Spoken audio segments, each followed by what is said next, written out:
Strategy is simply defining your steps from point A to point B, B being the goal. So you recognize where you want to be, and you recognize where you have to start, but then you have to figure out, how am I gonna get there? Am I going to make breakfast? Well, what am I gonna have? If I know what I'm gonna have, then I know how to get there. I'm gonna have eggs. Well, I'm not just gonna eat eggs out of the shell. That's gross. I'm gonna cook them, right? What do I need to do? So there's steps involved, right? You ever told a 5-year-old how to make a peanut butter and jelly sandwich?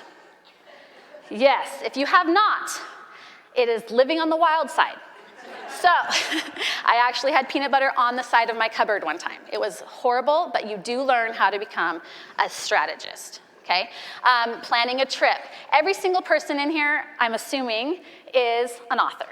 So you've written a book, and you know the steps that involved for you, your steps for writing a book.